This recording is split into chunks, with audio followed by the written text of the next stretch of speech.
Good morning 10th class. The tale of Bishnois यानी बिश्नोई समाज के लोगों की कहानी पढ़ रहे हैं। बिश्नोई लोग काफ़ी हिम्मत वाले और दृढ़ निश्चयी लोग होते हैं। इनका जो गुरु है वो जाम्बोजी हैं, जिन्होंने 1485 के आसपास 29 सिद्धांत दिए थे और जिन लोगों ने वो 29 सिद्धांत का पालन किया वो आज बिश्नोई नाम से जाने जाते हैं। बिश्नोई एक बड़ा समाज है। उनकी कहानी कि किस प्रकार ये समाज बना, उस कहानी को, बिश्नोइयों की बहादुरी को इस पाठ के द्वारा जो माधव धनंजय गाडगिल हैं, माधव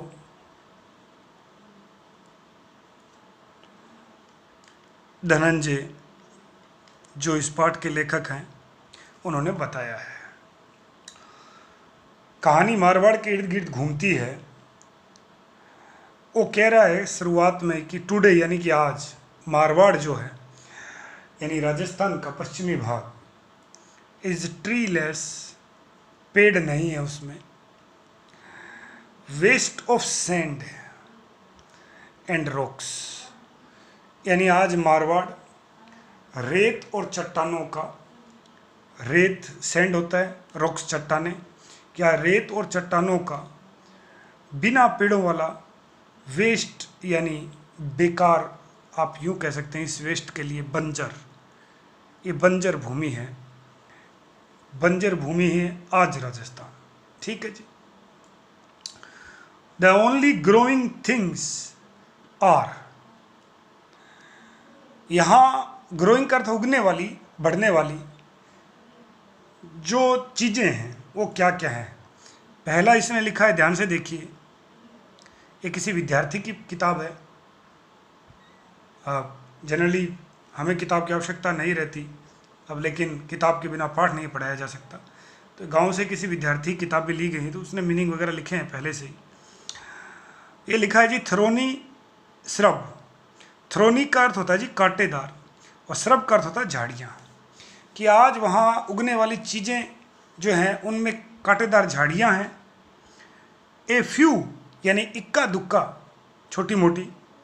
ये टफ्ट है जी, TUFT। टफ्ट आप याद रखना, इस टफ्ट के दो अर्थ होते हैं। यदि आदमी के संदर्भ में आ जाए ना, ये ब्राह्मण वगैरह के, तो टफ्ट का अर्थ होता है चोटी। क्या होता है जी? चोटी। अरे घास के संदर्भ में आ गया तो इस टफ्ट का अर्थ होता है जी गुच्छा। एक आध आपको गुच्छे मिल जाएंगे। रफ ग्रास, कैसी घास के, माने जो बिल्कुल बेकार है, सूखी है, उस घास के। एन ओकेजनल स्टन बेर और बबुल ट्री। देखिए मैं आपको समझाता हूँ, ये जो स्टन है ना, ये बालकों के संदर्भ में भी आता है। इसका अर्थ होता है जिनका विकास पूरा ना हुआ हो, यानी आप कह सकते हैं अल्प विकसित। क्या कह सकते हैं जी? अल्प विकसित। कई बालक होते हैं उनमें ऐसे मनोविकार आ जाते हैं, वो पूरा, जिनको बोलने भी कहते हैं, उनका पूरा विकास नहीं होता, उनको स्टन कहते हैं। ओकेजनल का अर्थ होता है कभी कभार, संयोगवश, इक्का दुक्का कहीं। क्या मिलेगा आपको? बेर के और बबुल यानी नागफनी के वृक्ष आपको मिलेंगे। स्टन मिलेंगे, वो भी। स्टन का अर्थ होता है छोटे छोटे, ज़्यादा विकसित नहीं है। विकसित कहाँ होंगे? वहाँ पानी नहीं है जी, दूर दूर तक। ठीक है जी। बरसात नहीं होती वहाँ 5-5 वर्ष। बट लेकिन इनक्रेडिबली का अर्थ होता है अविश्वसनीय रूप से, यानी जिस पे आपको विश्वास ना हो, आश्चर्यजनक रूप से कह सकते हैं आप। यू कैन, कि आपको अविश्वसनीय रूप से, इवन इन दिस डेजर्ट, ये डेजर्ट है जी, DESERT, इस रेगिस्तान में भी कम अक्रोश। देखिए जी, कम अक्रोश एक फ्रेजल वर्ब है, याद रखना। और इस कम अक्रोश का अर्थ होता है मिल जाना, आमना सामना होना। जैसे मैंने कहा कि yesterday I came across Mohan after class 10th कि 10वीं कक्षा के बाद कल मैं संयोग से मोहन से मिल गया, तो इसको कहते हैं यूं ही मिल जाना, संयोग से। द ओल्ड विलेज, ओल्ड का अर्थ होता है जी अलग, ओल्ड नहीं है, ध्यान रखना, ODD ओल्ड है, अलग। वहीं आपको क्या दिखाई देगा, अलग गांव दिखाई देगा। किसका गांव और कैसा गांव देखना, with groves of well grown khejri trees. देखिए जी, ग्रोव का अर्थ होता है जी लार्ज क्वांटिटी या नंबर, किसी चीज का बड़ी संख्या में होना। वेल ग्रोन सुविकसित खेजड़ी ट्री, लेकिन उसी रेगिस्तान में बहुत बड़े बड़े खेजड़ी के वृक्ष का गुच्छा या बड़ी मात्रा में आपको मिल जाएंगे, और वो एकमात्र गांव आपको मिल सकता है। वो क्या है, कहाँ है, कैसे है, देखिए बताया गया अभी। दिस कजन ओ बबूल, ये बबूल जाति का ही कजन, वैसे अपने आता है रिलेशंस में चचेरा भाई बहन, लेकिन आप यूँ कह सकते हैं कि जो बबूल जो पेड़ है उसकी जो जाति है, मानी जो भी जिस कैटेगरी में उसको गिना जाता है उसी का कजन माना जाता है, और इसको कहते हैं कल्प वृक्ष। कल्प वृक्ष का हिंदी अर्थ होता है जी सभी प्रकार की इच्छाओं की पूर्ति करने वाला। आगे लिखा भी है, the tree that fulfils all wishes, fulfil पूरा कर दे, ऑल सभी विशेज का अर्थ होता है इच्छाएं। एक ऐसा पेड़ जो सारी की सारी इच्छाएं आपकी पूरी कर दे। A full grown camel can enjoy a midday, ये सिएस्टा वर्ड है जी। सिएस्टा का अर्थ होता है नींद। कैसी नींद, मैं आपको बता देता हूँ। दोपहर में जो नींद हम लेते हैं उसको सिएस्टा कहते हैं जी। कि एक बड़ा ऊंट भी नींद ले सकता है, सिएस्टा ले सकता है, इन इट्स शेड, इसकी छाँव में। सही बात है, दोपहर में हम तो देखते ही हैं कि गर्मियों के समय में ऊंट वगैरह जो रखते हैं वो भी खुले छोड़ देते हैं, और वो जो खेजड़ी है उसी की छाँव में बैठते हैं। इट्स फॉलिज, फॉलिज यानी उसकी पत्तियाँ, उसकी जो पत्तियाँ हैं, शाखाएँ हैं। नरिश यानी उसकी शाखाएँ नरिश करती हैं, पालन पोषण करती हैं। किसका जी, गोट बकरी का, शिप भेड़ का, केटल कोई भी मवेशी हो, कैमल ऊंट जो हो, उन सबको नरिश करती हैं, उनका पालन पोषण करती हैं, यानी खाने को पत्तियां देती हैं, लूंग जिसको बोलते हैं। ठीक है जी। चाहते तो अब तक हम 2 पैराग्राफ पढ़े होते, लेकिन वो कोई काम का नहीं है। अपने को चीज़ समझ आनी जरूरी है। ये बात समझ आ गई तो क्वेश्चन आंसर याद करते समय बिल्कुल भी दबाव या जोर लगाने की आवश्यकता पड़ेगी ही नहीं। ठीक है जी, आगे बढ़ते हैं। इट्स पोड्स, और इसकी जो पोड का वैसे तो हिंदी अर्थ होता है जी फलियाँ। इसकी जो फली होती हैं can be made into A delicious कड़ी। फली से मतलब आप सब जानते हैं कि जो खेजड़ी है उसके ऊपर सांगरी लगती है, उसको फली कहते हैं, और उनसे क्या बनाई जाती है, स्वादिष्ट कड़ी। CORRY, हिंदी का शब्द अंग्रेजी में लिख दिया गया।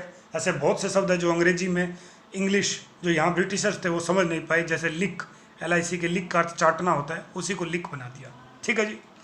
एंड इट्स थ्रोन, और इसके जो कांटे हैं, guard the farmers field, farmer किसान, फील्ड खेत। और आप सब जानते हैं कि जो खेजड़ी है उसके बड़ी बड़ी शाखाएं, जब उनको सवार दिया जाता है, जिसको अपनी भाषा में, देहात की भाषा में छांगना बोलता है, तो उससे आप बाढ़ वगैरह करते हैं। अगेंस्ट मॉर्डिंग एनिमल्स, यानी जो मैरोडिंग आवारा जो एनिमल्स हैं उनसे रक्षा करती हैं, बाढ़ वगैरह करते हैं। ठीक है जी। वंस अपॉन ए टाइम, एक समय की बात है। ये वंस देखिए पास्ट की एडवर्ब है, और once a time present simple की एडवर्ब रहती है, याद रखना। वंस ए टाइम, ये देखिए वंस अपॉन ए टाइम, और आपने ऐसा कह दिया कि once a week, twice a week, सप्ताह में 2 बार, दिन में 1 बार। तो वो आपकी रेगुलरिटी, बारंबारता को दिखाती है। जब जो चीज़ बारंबारता को दिखाए प्रेजेंट सिंपल में आती है। ठीक है कि एक बार द डेजर्ट ऑफ मारवाड़, कि मारवाड़ का जो रेगिस्तान है, had not yet conquered the vast territory over which it holds sway today। ध्यान से देखिए, ये जो मारवाड़ का रेगिस्तान है इतने विशाल क्षेत्र में फैला हुआ नहीं था। माने उस समय वास्ट, विशाल, टेरिटरी, क्षेत्र, ओवर विच इट होल्ड सवे टुडे, यानी जितना आज उसके जो प्रभाव में है रेगिस्तान, उतने बड़े क्षेत्र में रेगिस्तान फैला हुआ नहीं था। किस में? मारवाड़ में। आप समझें, आप अच्छे ढंग से, मैं दोबारा बोल रहा हूँ कि वो ये कह रहा है विच इट होल्ड सवे टुडे, यानी आज इस रेगिस्तान ने मारवाड़ पे जितनी पकड़ बना रखी है, जितना, ये जो सवे है इसका अर्थ आप हिंदी अर्थ लिख लें, बोलबाला। आज मारवाड़ में रेगिस्तान का जितना बोलबाला है उतना बोलबाला उस समय नहीं था, यानी रेगिस्तान इतना फैला हुआ नहीं था। समझ गए? ठीक है जी, आगे बढ़ते हैं। इवन दो, यद्यपि द क्लाइमेट, जलवायु वह द सेम, समान जलवायु था, एज इट इज़ टुडे, जैसा कि आज है, लेकिन इतना क्षेत्र ये वृक्षहीन नहीं था। यहाँ काफ़ी पेड़ पौधे हुआ करते थे पहले। द लैंड वॉज कवर्ड, यही भूमि ढकी हुई थी, by 1000 upon 1000 of Khejri trees, यहाँ हजारों की संख्या में खेजड़ी के पेड़ हुआ करते थे। And there was plenty of बेर, कैर और सांगरी, यानी बड़ी मात्रा में यहाँ बेर के, सांगरी के और कैर के पेड़ हुआ करते थे किसी समय में। ठीक है जी, प्रचुर मात्रा में ये पेड़ थे। दीज प्लेन्स वर होम, ये प्लेन का अर्थ होता जी मैदान, और ये मैदानी भाग कभी घर हुआ करता था। ऑफ थाउजेंड्स ऑफ एंटलप्स, यानी हजारों की संख्या में या एंटलप यानी 12 सिंगा रहते थे। ब्लैक बक, काले हिरण रहते थे। चिंकारा, जो आज राज्य पशु है राजस्थान का, वो रहते थे। नील गाय, जो आज खेतों में देखते हैं, वो रहते थे। On this bounty levied the terrible Bhils, और इसी बाउंटी यानी इसी परिधि क्षेत्र में कौन रहता था? टेरिबल, आदिवासी भील रहते थे। इसी क्षेत्र में जो आज क्या बना हुआ है, बिल्कुल रेगिस्तान बना हुआ है मारवाड़ का, वो पश्चिमी क्षेत्र, जहाँ बिल्कुल आप कह सकते हैं कि आज रेगिस्तान ही रेगिस्तान है। कभी यहाँ इतना रेगिस्तान नहीं हुआ करता था, बहुत पेड़ हुआ करते थे, और स्वाभाविक बात है जहाँ हरियाली होगी, पेड़ होंगे, वहाँ पशु पक्षी भी रहेंगे। ठीक है जी, आगे बढ़ते हैं। अबाउट 3000 ईयर्स अगो, लगभग 3000 वर्ष पहले, होर्ड्स ऑफ कैटल कीपर, देखिए जी, कैटल मवेशी, कीपर का अर्थ रखने वाले, जो भेड़ बकरियां रखते थे, उनके होर्ड्स, होर्ड्स का अर्थ होता है झुंड, बड़ी संख्या में, लार्ज क्वांटिटी, बड़े नंबर में, बिगन उन्होंने शुरू कर दिया टू पोर इनटू इंडिया। देखिए जी, पोर का अर्थ होता आना, पलायन करना, भारत आना शुरू कर दिया। कहाँ से? From west and central Asia, यानी मध्य और पश्चिमी एशिया से बड़ी संख्या में मवेशी भारत आने लगे। Some of them spread into Marwar, और उनमें से कुछ झुंड जो मवेशी रखते थे, तो आप यूं भी समझे, मवेशी रखते थे उस समय हजारों की संख्या में, तो मवेशियों के पीछे घोड़े के रूप में, उनके संरक्षक के रूप में घोड़े के ऊपर सैनिक रहते थे वो लोग, तो वो मारवाड़ में फैल गए। The Bhils resist their encroachment, encroachment का अर्थ है अतिक्रमण। जैसे उन्होंने वह अतिक्रमण किया तो भीलों ने रजिस्ट किया, विरोध किया कि भाई आप यहाँ से जाओ, आप इतनी बड़ी संख्या में मवेशी लेके आ गए तो सब कुछ खा जाएंगे, या कुछ बचेगा ही नहीं। बट द इन्वेंटर, इन्वेंटर का अर्थ होता है जी आक्रमणकारी। हेड हॉर्सी, जैसा मैंने पहले बताया उनके पास घोड़े थे। सुपीरियर वेपन, श्रेष्ठ हथियार थे। एंड प्रिटी सून, और जल्द ही took care of the Bhils, और उन्होंने शीघ्र ही भीलों पे क्या कर लिया, टुक केयर कर लिया, काबू पा लिया। भील बेचारे आदिवासी, कोई हथियार नहीं, घोड़े वगैरह कुछ नहीं बेचारों के पास। उन्होंने विरोध तो किया लेकिन बहुत शक्तिशाली थे भाई, ये नियम है प्रकृति का, शक्तिशाली व्यक्ति अपनी चलाता है। इन एनी केस, फिर भी द लैंड अपीयर्ड बाउंडलेस, फिर भी भूमि असीमित प्रतीत होती थी। And the Bhils retreated, retreated का अर्थ होता है पीछे हट जाना।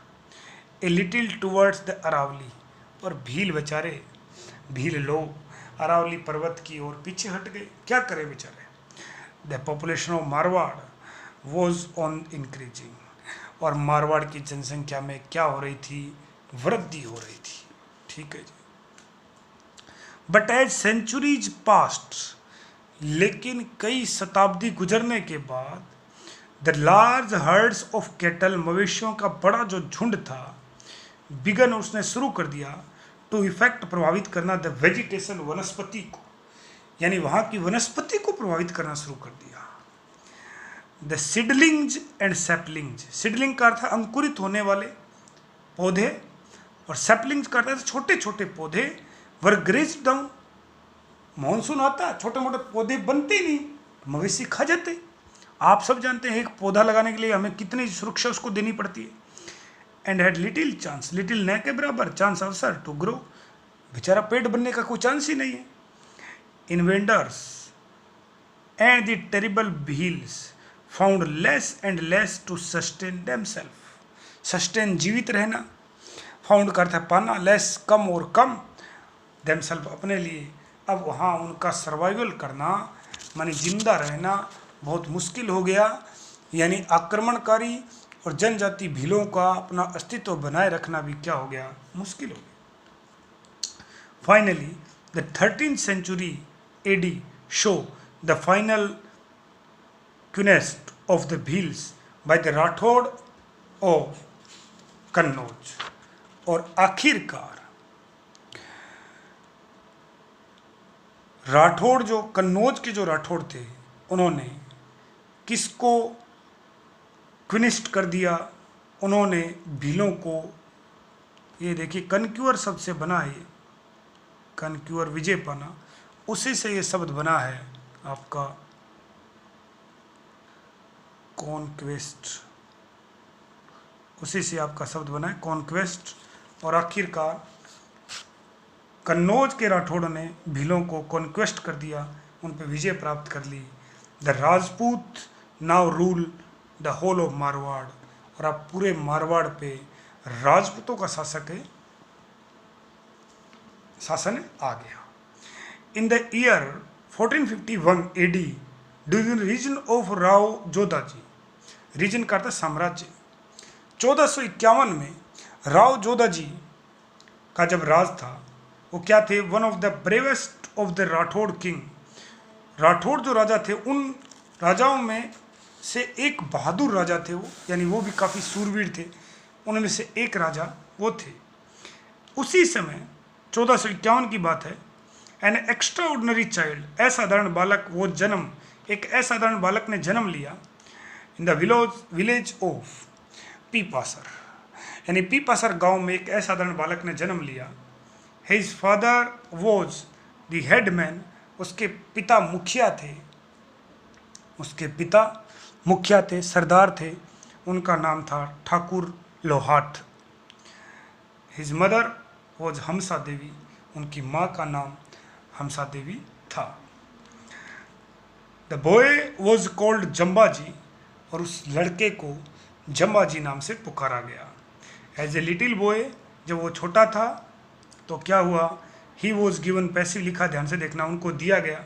टास्क का अर्थ है कार्य, ऑफ लुकिंग आफ्टर, कि आप देखभाल करो, हिज फादर्स, अपने पिता के, लार्ज, बड़े बड़े, हर्ड्स का अर्थ है झुंड, ऑफ कैटल एंड शिप, यानी अपने पिता के बड़े बड़े जो मवेशियों के जो झुंड हैं उनका आप क्या करो, कैटल मवेशी होता है और भेड़ सिप होती है, उनकी देखभाल करो।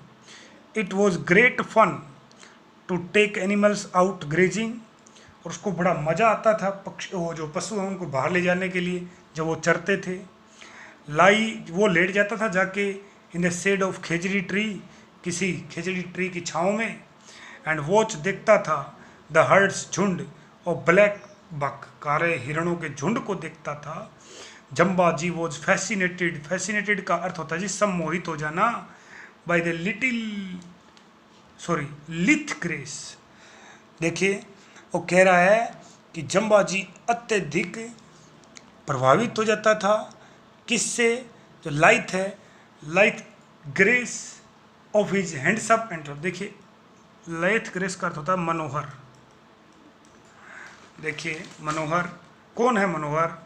ऑफ दिस हैंडसम एंटलप, यानी जम्बा जी बहुत ज़्यादा प्रभावित हो जाते, अत्यंत रुचि लेते हिरण की, एंटलप यानी बारहसिंगा हिरण की शानदार चाल को देखकर, एंड थॉट और वो सोचते थे that there was no sight, कि कोई साइट का अर्थ होता जी दृश्य, कोई दृश्य इससे अच्छा नहीं हो सकता, मोर एंथ्रिलिंग यानी सुंदर आकर्षक, then a fight between two well grown stag, कि यानी जो स्टेग का अर्थ होता है जी हिरण है, कैसे हिरण? मेल है हिरण उनको कहते हैं, डियर भी हिरण का अर्थ ही रहता है। वो कह रहा है कि जब आप दो बड़े बड़े हिरण को लड़ते हुए देख रहे हैं और उस दृश्य से अच्छा कुछ भी नहीं हो सकता, सबसे अच्छा दृश्य वही है, ऐसा जम्बा जी का मानना था। तो इससे आगे हम कल देखेंगे और क्वेश्चन आंसर आप देखें, आपको बार बार सही हिसाब से सही तरीके से आपको मिल रहे हैं, हिंदी अर्थ भी साथ में मिल रहा है। फिर भी कोई दिक्कत है तो आप मुझसे पूछ सकते हैं।